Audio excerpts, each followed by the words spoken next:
Halo, jumpa lagi dengan Valentera Channel. Senang sekali rasanya bisa berjumpa lagi dan berbagi pengalaman dengan teman-teman semua. Pada kesempatan ini kita akan belajar mengenai GSP berikut dengan contoh-contohnya. Sebagai latihan, teman-teman dapat download materinya yang sudah saya siapkan, linknya di description di video ini. Silakan di-download dan kita akan bahas bersama-sama. Dan saya mengingatkan bagi teman-teman yang belum subscribe, kliklah subscribe dan bunyikan loncengnya agar teman-teman selalu dapat notifikasi ketika saya upload video-video selanjutnya. Silakan juga di-share ke teman-teman yang lain atau ke siapapun yang ingin belajar CATIA secara gratis. Kita lanjut ke Q17 teman-teman. Define in work object Q17, Q16 nya di hide, fit all in. Nah, ini adalah salah satu cara untuk mendapatkan curve dengan cara intersection. Nah, teman-teman di sini ada surface 1 dan surface 2. Maka kita mendapatkan yang namanya intersection 1. Ya, intersection 1 hasilnya adalah curve seperti ini. Nah, jadi kita bisa mendapatkan hasil perpotongan dari dua buah surface ini berupa curve. Seperti itu. Kalau teman-teman mau coba boleh di hide dulu.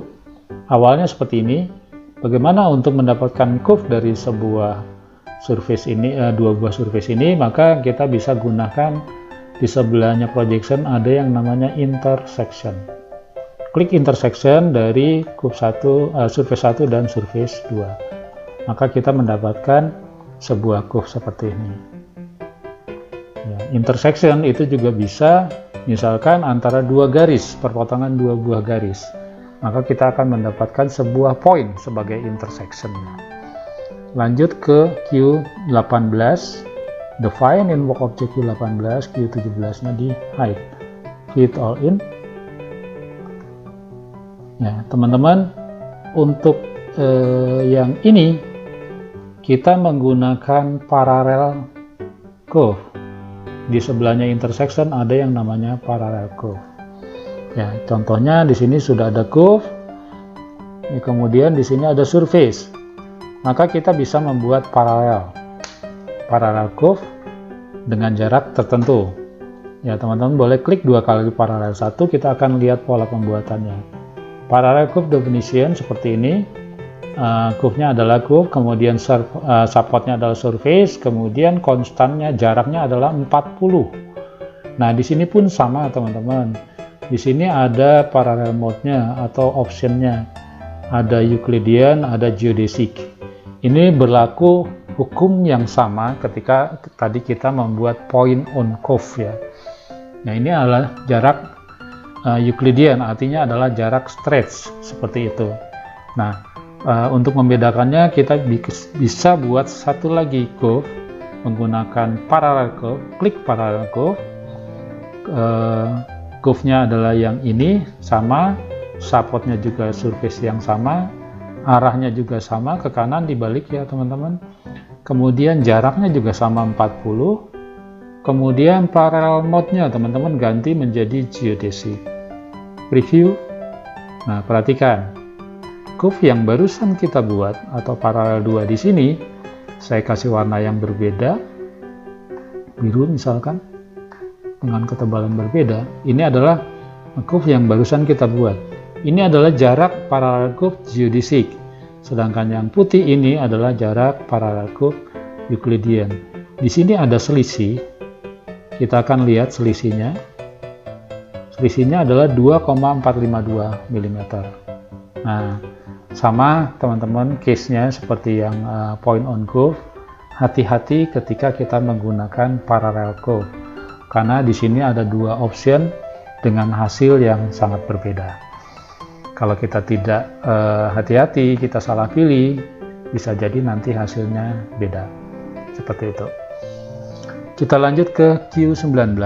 Define in work object Q19, Q18 nya di hide, fit all in. Ya, sekarang kita akan membuat circle, lingkaran.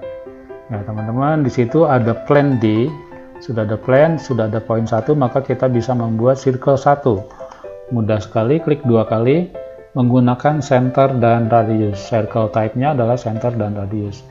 Ini adalah pola-pola untuk membuat circle atau arcus ya. Teman-teman bisa lakukan. Kalau mau coba boleh ini di hide. Awalnya adalah seperti ini. Klik circle. Gunakanlah polanya dengan menggunakan center dan radius. Kemudian centernya pasti poin yang diminta di sini. Kemudian supportnya adalah plan. Nah, maka kita bisa membuat sebuah lingkaran dengan radius tertentu. Nah, teman-teman, radius ini bisa diganti menjadi diameter ya. Klik di sini. Misalkan diameter 60 atau teman-teman yang dibutuhkan adalah radius, maka dia akan berubah menjadi R. Seperti itu, tentukan radiusnya berapa, kita sudah mendapatkan satu lingkaran. Atau kita juga bisa membuat lingkaran sebagian. Kalau ini kita menggunakan wall circle, gunakanlah path arcus. Nah, maka kita juga bisa membuat arcus seperlunya saja. Misalkan seperti ini, dari sudut berapa sampai sudut berapa, ya start sama end-nya, seperti itu. Ya, misalkan kita hanya butuh sebagian ini saja, itu pun bisa ya. Seperti itu. Kita lanjut ke Q20, define in work object Q20, Q19-nya di hide, fit all in.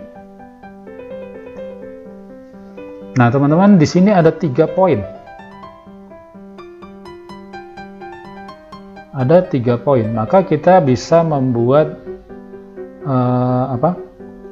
arcus dengan menggunakan 3 poin ini. Nah, teman-teman, klik circle.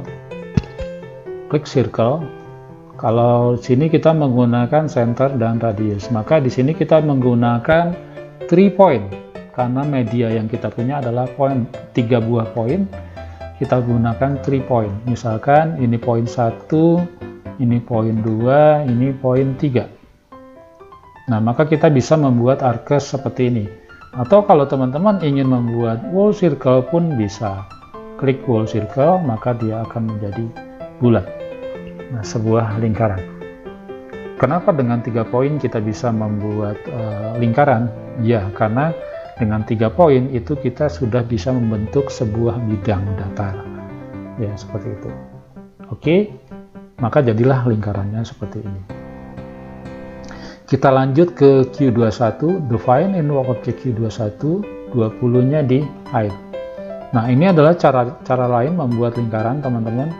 Misalkan di sini ada 3 buah garis, lain 3, 4, dan 5.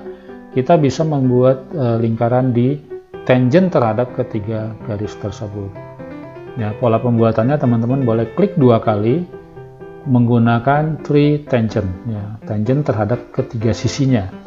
Ya, masukkan elemen 1, 2, dan 3, maka kita akan mendapatkan itu. Kalau mau coba boleh ini di hide dulu. Klik circle, kemudian gunakan 3 tangent, tinggal klik-klik saja lainnya, maka kita sudah mendapatkan lingkaran. Atau kalau teman-teman mau butuh separuh saja pun bisa. Atau kebalikannya, ya, complementary circle, hanya mendapatkan ininya saja pun bisa. Atau ininya, atau mau penuh seperti ini, tidak masalah. Oke, itu. Lanjut ke Q22, define in work object Q22, Q21-nya di hide, fit all in. Ya, kita akan lanjut mengenai membuat corner. Di sini teman-teman perhatikan ada line 3, line 5. Awalnya adalah seperti ini. Kita punya 2 buah garis. Kita ingin menghubungkan ini dengan sebuah radius. Maka kita gunakan corner. Ya, hasilnya seperti ini. Teman-teman boleh klik 2 kali. Pola pembuatannya, ya, pola pembuatannya adalah menggunakan corner on support. Ya. Kemudian teman-teman tinggal klik garisnya 1, klik yang 1 lagi, elemen yang 1 lagi, kemudian tentukan radiusnya, R-nya berapa di sini, maka kita akan mendapatkan ini. Ya, kalau teman-teman mau coba, ini boleh di hide. Kemudian line 3 dan line 5-nya di show. Ya, awalnya seperti ini. Oke, teman-teman klik corner. Ya, klik corner. Satu, ini satu, ini satu. Nah, tentukan R-nya. Misalkan mau R20, ganti misalkan jadi R30 boleh. Preview. Nah, teman-teman juga bisa nonaktifkan trimming elemennya. Kalau tadi itu kita aktifkan trimming elemen 1, trimming elemen 2, automatically nanti dia akan langsung memotong dan menjadi satu elemen.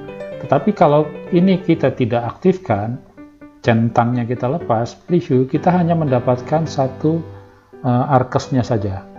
Ya, kita hanya mendapat satu elemen arkesnya saja, tanpa memotong dari si garisnya.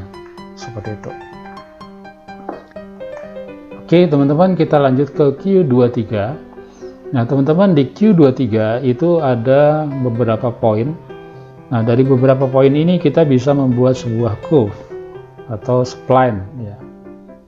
Di wireframe bagian yang terakhir itu ada yang namanya spline. Bagaimana pola pembuatannya? Mudah sekali. Nah, hanya tinggal menghubungkan dari satu poin ke poin yang lain, maka kita akan mendapatkan sebuah spline. Kalau teman-teman mau coba, ini boleh di-hide. Awalnya adalah seperti ini, ada poin 1, 2, 3, dan 4. Kemudian teman-teman kliklah spline. Kliklah spline. Masukkan poin-poinnya, 1, 2, 3, 4. Nah, maka kita sudah membuat sebuah curve seperti ini. Jadi, yang namanya spline 2. Seperti itu. Kita lanjut ke Q24, define in work object Q24, kemudian Q23-nya di hide. Nah, teman-teman, di Q24 itu misalkan kita ada curve A, kemudian di sini ada curve B, kemudian di sini ada poin P dan poin Q, maka kita bisa menghubungkan dari dua buah curve itu menjadi satu elemen, tetapi kedua curve ini nanti dia akan smooth atau tangent, ya seperti itu, dengan menggunakan connect. Teman-teman klik 2 kali, pola pembuatannya perhatikan di sini. Poinnya sudah ditentukan, curve-nya sudah ditentukan, yang second curve-nya pun sama, maka kita akan mendapatkan bentukan seperti ini. Connect ya, satu curve yang menghubungkan dari dua buah curve yang ada. Kalau mau coba, teman-teman boleh ini di hide. Awalnya adalah seperti ini. Oke, sekarang kita akan lakukan klik connect. Klik connect curve ya, klik connect curve.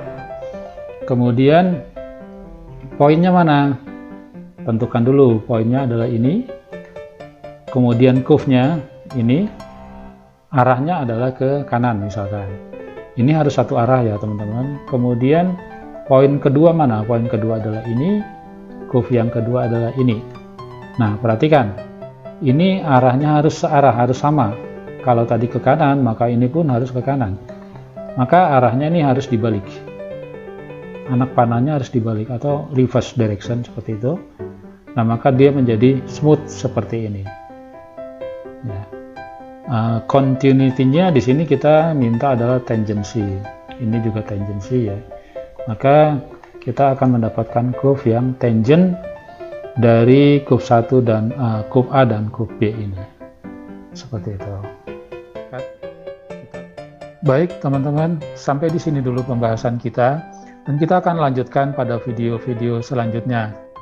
Saya mengingatkan bagi teman-teman yang belum subscribe, kliklah subscribe dan bunyikan loncengnya agar teman-teman selalu mendapat notifikasi untuk video-video selanjutnya. Terima kasih, sampai jumpa.